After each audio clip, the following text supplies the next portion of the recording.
brother Kadash. I want to start off by giving all praises to Yahweh, Bahashem, Yahweh Shai, Bahashem, Kadash. Double honors to the apostles and the elders. Peace, blessings, and honors to all the brothers in this truth. So this is just another day at camp, man. Hopefully it can be a powerful day. It's super hot out here. I'm right down here doing lunchtime, so it's super packed out here, and we're going to bring out the truth. This title of this lesson for this camp, I'm going to name When It's Dark, because the question is when it's dark outside, you know, what you going to do? What you going to do when the dark time comes? You know, when the evil day of the Lord comes, what are you going to do? What are you doing to prepare for that day? Do you even know what the day of the Lord consists of, you know? Do you even know what the day of the Lord means? What the Lord is coming back to do during this time? So that's what this lesson is about. It's edifying on what the day of the Lord consists of. If you're ready for it, if you're prepared spiritually for it, and you know what you're going to do about it. You know, what state is the world going to be in? You know, because that's what a prophet do. The job of a prophet is to go out and prophesy of the things that's coming. Anytime before the Lord has destroyed a kingdom or destroyed a nation, he always sends his prophets out to prophesy of what's about to happen. And every time he sends his prophets out, the people reject them. The people don't look for the truth from them, you know, so you would rather go to your pastor, your preacher. That's why a lot of these dudes that wake up to knowing they're Israelites, they want to go be pastors and preachers because they want to be loved for the word and not hated for the word. So people either go to pastors, preachers, they'll go to the Pope, but they're not looking for the regular man that the Lord brings up to be the prophets. That's why they don't end up getting the truth. That's why they end up not being prepared. So if you look at it, it's like they not looking at it from us. You know, they just think we niggas on the street. And then even more, they're not looking at who the true Israelites are in the world. You know, they looking for, like we said, your pastor, your preachers, your Joel Osteen, your T.D. Jakes, your Pope and stuff like that to get the truth about the Lord. But that's not how the Lord worked. You know, with Amos, he was a field man, I believe. And the Lord made him a prophet. He had to go prophesy to the northern kingdom. He had to go prophesy to the northern kingdom. And then even with Jonah didn't even want to be a prophet, you know, but he had to go prophesy to Nineveh, right? But he had 2 times where he tried to escape his lot, pretty much, of being a prophet. But then he was, you know, swallowed by they say whale, but he was swallowed by a big fish, you know, and he had to go through hell and stuff like that. But he ended up going and prophesying against the city of Nineveh during that time. So it's always the man that people don't look for, you know, just regular average man that you probably knew from school or something, that the Lord put the spirit in to raise up to be a prophet. You know, many are called but few are chosen. The Lord put the spirit in a lot of brothers, but a lot of brothers want to save their life, you know. I seen this brother that's pretty popular here post a COVID-19 vaccine. I shouldn't even say that word. You know, when you get to camp, you kind of get carried away. But he posted that because he had got the card. But the thing is, if he was listening to the scriptures, he'd understand what time's about to come, and that's not going to save him. And we know why he did it. He did it because he wants to save his life. But what did the Lord say? Those that should save their lives should lose their lives, right? And those that will lose their life shall find life. And see, if he was reading the scriptures, has faith, then he'll understand that the times we coming in that I'm about to bring out, a little card ain't gonna save you, man. And we know why he's doing it and why he's promoting it is because his job consists of him going to Miami, going to Florida, going to Cali, going to Atlanta, coming back here to Springfield. His job consists of him flying around different places, being around a lot of different people and social networking. So that's where his desire is. That's what motivates him. You know, that's what his life is about. That's what he built his life about. So therefore, in order for him to feel safe with doing that, he's going to make it in his mind seem like it's okay to take the job. And then he's going to try to promote it too, because he wants everybody else to get it, because he's going off the science of this world. He's going off what this man told him, the lies that this man told him, because he don't want to lose his life. He don't want to give up his life. He don't want to say, oh shit, I ain't getting that for no reason, you know, so I guess I ain't going to be able to do what I was doing before. He don't want to say that. I'm going to have to find something else to do until time comes. Or I'm going to have to go out there and be a prophet of the Lord. Or shit, I'm just going to fly around, but I ain't going to get that shit. I'm just going to have faith that the Lord's going to protect me. He's not thinking that way, you know, so he wants to follow Esau. Wherever Esau comes out and give him, when Esau comes out with the chip next, he's going to take it, because that's how he's going to be able to preserve his life. So that's why the Lord said, look, those that should try to save their life should lose their life. Those that should lose their life should find their life. That's why that's biblical. But let's get into the dark day, you know, when it's dark. You know, that's the title of this camp, when it's dark. So let's get into that and kind of break down what's going to happen when the Lord returns. You know, this is very important. You know, we don't just sit around and talk about love all day and how to love your brother and how to take a wife and get a wife under order and being healed from diseases. We don't just sit around and talk about that all day. We're real prophets. We go out and prophesy what's going to happen. And that's what separates us from these other dudes. That's why they hate us so much. And the Lord said in Matthew 24, you should be hated of this word for my name's sake. Why? Because we're bringing out the prophecies of what's about to happen. And the prophecies vex a lot of people because a lot of people have judgment and punishment coming for them. That's why you see these other camps, they don't teach about prophecies, because prophecies is the bitter part of the Bible. They teach about the sweet things of the Bible. The Lord loving kindness. The Lord forgives. Those are the sweet things of the Bible. They're not teaching the bitter things of the Bible, you know. Let's start in Revelation chapter 6, right? Verse 12. Verse 12, it says, and I beheld when he had opened the sixth seal, and lo, there was a great earthquake, and the sun became black as sackcloth of hair, and the moon became as blood. So when the Lord comes back, there's going to be great earthquakes. Matthew 24 tells us there's going to be earthquakes in diverse places. There's going to be natural earthquakes when the Lord returns, but not just natural earthquakes. There's going to be man-made earthquakes by war. You have nuclear weapons that the earth has never seen, you know, released. The type of, like Satan 1 and Satan 2 that the Russia got could destroy the whole state of Texas with just one missile. So the earth has never seen something like that released. So those are going to cause great earthquakes. Those are going to make the earth rumble. And then from that, you get the sun becoming black as sackcloth of hair, because after a nuclear weapon go off, what happens is all the debris, all the dirt, everything that is up, all the materials go into the heavens. And what they do when they go into the skies is they block the sun out. And that causes something called a nuclear winter. You know, and then it kills all your crops too, because all that debris and stuff rains back down onto your crops. So then you have famines, you know. So the Lord is trying to warn us, look, there's famines, there's earthquakes in diverse places, there's wars, rumors of wars in Matthew 24, you know. Now it says, verse 13, the stars of heaven fell into earth, even as a fig tree chases her untimely figs. So you could look up, go on YouTube and look up a fig tree casting its figs, right? It says, when she is shaken of a mighty wind, and the heaven departed as a scroll when it is rolled together, and every mountain and island were moved out of their places, and the kings of the earth and the great men, right? So this is what everybody's going to be doing on earth. And this is talking about those nuclear weapons, because the heaven departing as a scroll, we know today that's a mushroom cloud. So we seen the mushroom cloud when Japan was hit with an atomic bomb. But you got to imagine the weapons they have today and what type of scroll in the heavens that's going to make, what that's going to make the skies do, what type of mushroom cloud that's going to make.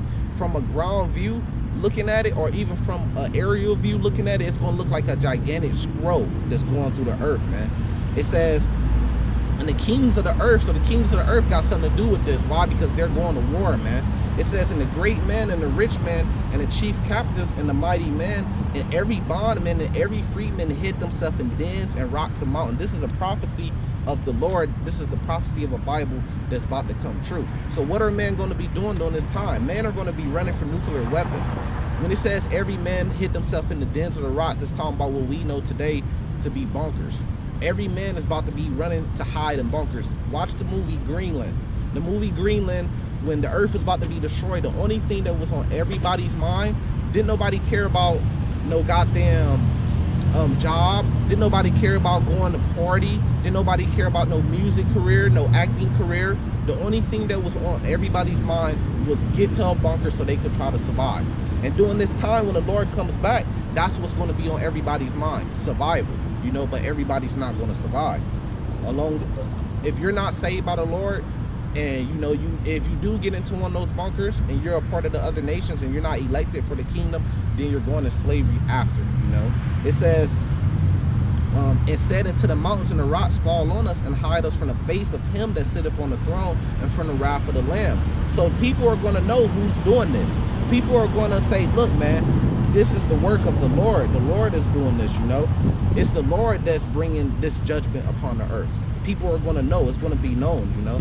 It says, for the great day of his wrath is come, and who should be able to stand? So when it's dark outside, right, that dark day, the great day of the Lord's wrath. So it's breaking down what the day of the Lord's wrath consists of. So now let's go into it even more detailed, right? This is Revelation chapter 8. Right over to Revelation chapter 8 to go into it even more detail. If I could get there. Sorry. Revelation chapter 8, let's just start at verse 1 and get the context. It says, and when he had opened the seventh seal, there was silence in heaven about a space of half an hour. And I saw the seven angels, right, who stood before God and were giving them seven trumpets. So when the seventh seal is open, right, when you get the seventh seal, then you have seven angels, and then you have the seven trumpets, right? It says, and I saw, it says, and another angel came and stood at the altar, having a golden censer, and there was given unto him much incense, that he should offer it with the prayers of all the saints upon the golden altar which was before the throne. So we are the saints today, you know, and we're putting those prayers up to the Lord. And what happens is when we cry out to the Lord, the angel takes those prayers, you know, to Yahweh Shai. Yahweh Shai is a mediator between us and the Father. Yahweh Shai mediates for us to the Father. The Father hears us, and as long as we're following the Lord's law, statutes, and commandments, he's going to do something about it. So with us waking up, you know, coming out here to camp, studying the Bible, keeping the law, statutes, and commandments, the Lord is hearing our prayers now. The Bible says that the Lord doesn't hear the prayers of sinners. So with you repenting, the Lord can start hearing your prayers. And what are we praying for? Revelation 13, verse 9. If any man have an ear, let him hear. He that lead in captivity, go into captivity. So we're praying to the Lord, look, take these people down. Take these people into captivity, you know. Kill these people by the sword that killed us by the sword. It says, here's the patience and the faith of the saints. So we having patience, and we're having faith that the Lord is going to do this, because he said he's going to do it. And we're going to read that, right? So we're praying for these things to happen, and the Lord is hearing us. And he's hearing us, and he's hearing us, but everything's set for a point in time, like Habakkuk 2 tells you, right? So it says, and the smoke of the incense, which came with the prayers of the saints, ascended up before God out of the angel hand. And the angel took the censer and filled it with fire of altar and cast it into the earth. And there was voices and thunderings and lightnings and earthquakes. So our same prayers are going to get answered. He's going to cast it to the earth, and then the things that the saints, the true saints are praying for are going to be completed, are going to happen. That's prophecy, right? And then the chariots, and that's going to happen by the way of nuclear weapons, and the chariots of the Lord coming back and destroying this place. I mean, where you think the movie Independence Day 1, Independence Day 2 comes from, right? It says, verse 6, it says, and the seven angels which had the seven trumpets prepared themselves to sound. The first angel sounded, and there was followed hail and fire mingled with blood, and they were cast upon the earth, and the third part of the trees was burnt up, and all the green grass was burnt up. Why? Because people live on the land. So the land is going to be burnt up, you know, and the third part also represents Esau, you know. He's going to be destroyed, and his kingdom is going to be destroyed, you know. But yeah, there's going to be a lot of, if you take it for a literal standpoint, there's going to be a lot of land that's going to be burnt up and destroyed, because you're going to have nuclear weapons dropping on it. I'm going to get to Isaiah 34, but it says there's going to be a great sacrifice in Basra. That means here in America is going to be completely burned up and destroyed. No man's ever going to live on this land again. This is going to be a complete wasteland, a desolation, a desert. This is going to be a deserted place, man. Only wild beasts is going to live in America. Now it says, and the second angel sounded, and it was a great mountain, burning with fire, was cast into the sea. Right? It says, and the third part of the sea became blood, and the third part of the creatures which were in the sea and had life died, and the third part of the ships were destroyed. Why? Because you're going to have war in the seas. You're going to have something that's called warships, you know. And these different warships, China, Russia, America, the big ones, right, are going to have war in the seas, and they're going to be shooting nuclear weapons. And matter of fact, Russia, if you look this up, Russia has a torpedo, a nuclear torpedo. Ain't that fucking crazy, right? And ain't no telling what America has and what these other nations have, man. And they're going to be shooting nukes on each other, warships, and it's going to be hitting the seas, man. And it's going to be causing great tsunamis, and it's going to contaminate the water, which is what we're about to get to. It says, and the third angel sounded, and there fell a great star from heaven, burning as it were a lamp, and it fell upon the third portion of the rivers and upon the fountains in the mountain. So with their new weapons, their hypersonic missiles, what they do is they go into the heavens so they could escape all the anti-defense mechanisms, right, and missiles and stuff like that. So they go into space, and then they come down. Remember, we said that, right? So they go into space, and then they come down and hit their target in a super hypersonic precision speed, so the anti-missiles can't intercept them. You know, so that's the weapons that they're developing now. That's what the world has. That's what the technology the Lord has gave to the world, right? Because the Lord is going to use those missiles to destroy the world, right?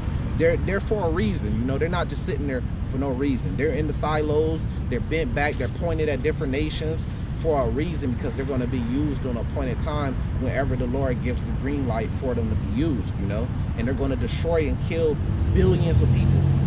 It says in the name of the store is called Wormwood. It says, and it's going to tell you why it's called Wormwood.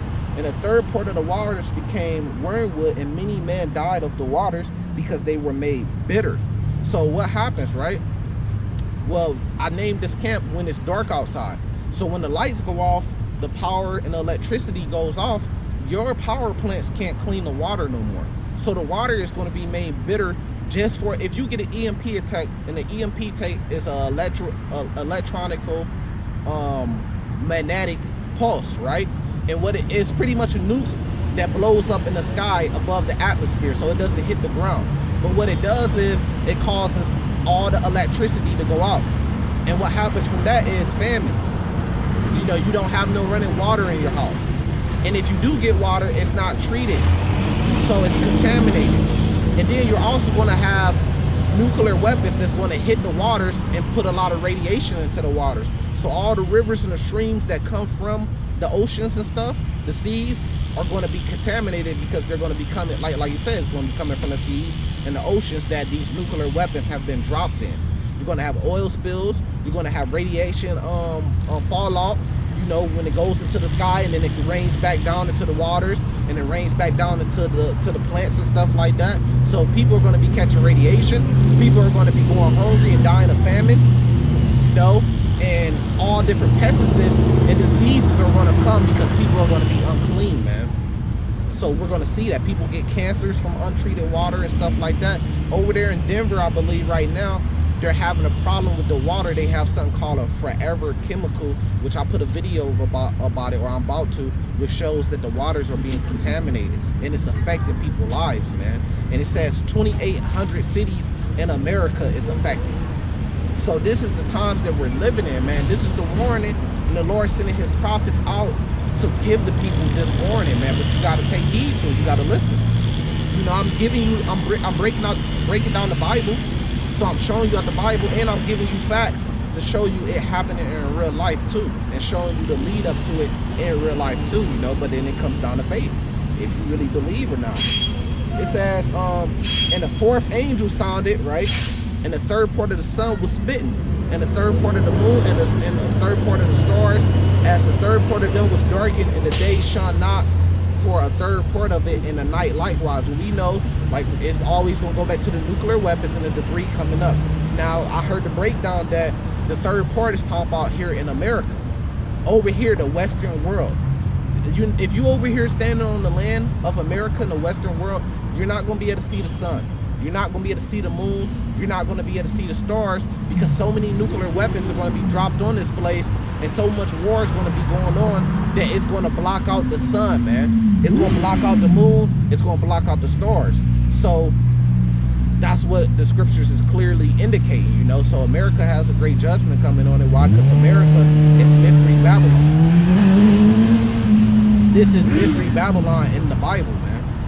So the Lord has a judgment coming for this place, you know.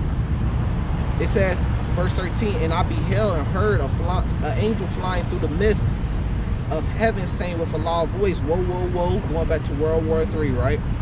And to the inhabitants of the earth, by reason of the other voices of the trumpet of the third angel, which are yet to sound. That's how we know this is going to come by war, because it says, woe, woe, woe. Rather than meteors falling out the sky, we know what comes from World War III, nuclear war. You know, this next war isn't going to be primarily, it's going to parts of it, but it's not going to be primarily fought on land, on foot. with soldiers coming in with guns. There's going to be a lot of strikes from nuclear weapons. You know, if North Korea goes to war with America, they're not going to send ships over here. They're not going to send planes. They're not going to send military over here, you know, because they know they can't stand a chance with that. What they're going to do is send what they're developing right now. They're going to send a hypersonic nuclear missile over here. You know, just get it done, and then America's going to attack back, and then their allies are going to attack back, and that's what's going to happen, man. So it's showing you, look, there's going to be World War III, and we know World War III will be fought with nuclear weapons. You know, this is jumping to Revelation 16. I want to start with verse 1. And I heard a great voice out the temple saying unto the 7 angels, go your way and pour out the veils of wrath of God upon the earth. And the first went and poured out his veil upon the earth, and there fell a noisome and grievous sword upon the man which had the mark of the beast, and upon them that worship his image. So like we said, like with the brother I was talking about, that, you know, he went and got the jab and he was kind of promoting it because of his lifestyle and his worldly ties. Well, like we said, look, just because, and I had somebody tell me, yeah, ain't nothing happened to me. Yeah, I got it in May. That's no time, bro. I got this all the way in May. Ain't nothing happened to me. Like he was saying, look, I ain't had no symptoms since I got it. Well, give it some time. It might be a year before you start to get symptoms, man. It might be 2 years before you start to get symptoms. I forgot what it was. I think it was Johnson & Johnson baby powder. People was using the Johnson, and I think they got sued for this too. People was using Johnson & Johnson baby powder for years before people start seeing the side effects, and that's why they got sued. You know, they got a big lawsuit against the Johnson & Johnson. Now it's kind of the same people that got sued for that Johnson & Johnson are also out here making a job for you. Ain't that crazy? And people are going to go take it. You see what I'm saying? So it take years, bro. It could be a year. It could be 2 years, and you could not be able to have kids no more. It could be a year or 2 years, and you could come down in cancer. It could be a year or 2 years, and you could come down with a tumor. A big ball inside your chest somewhere, or your stomach, or one of your, if you're a woman, your ovaries somewhere. It could be, it takes time for those things to develop. Maybe because you ain't felt no symptoms in the first couple months, give it time. Because what it's doing is the vaccine is spreading and growing and growing and growing little by little, man. So it takes time. And you put your trust in Esau's system, man, rather than the Lord. So give it some time. But like it said a grievous sword upon the man which had the mark of the beast. We know the mark of the beast is the microchip.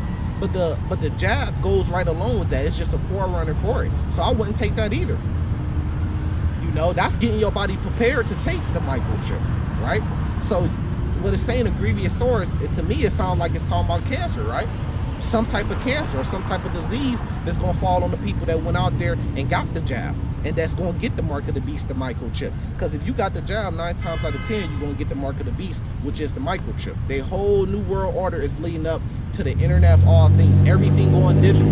That's why you see digital Bitcoin and all that stuff is so popular right now, because that's where the world is going. That's their new world order. You know, they want everything to be, because you could track everything on the internet. So you could put the people basically in slavery if you have everything digital. They can't hide anything from you. So they want everything to go to digital, and instead of having a chip in your card, they want to put a chip in your hand.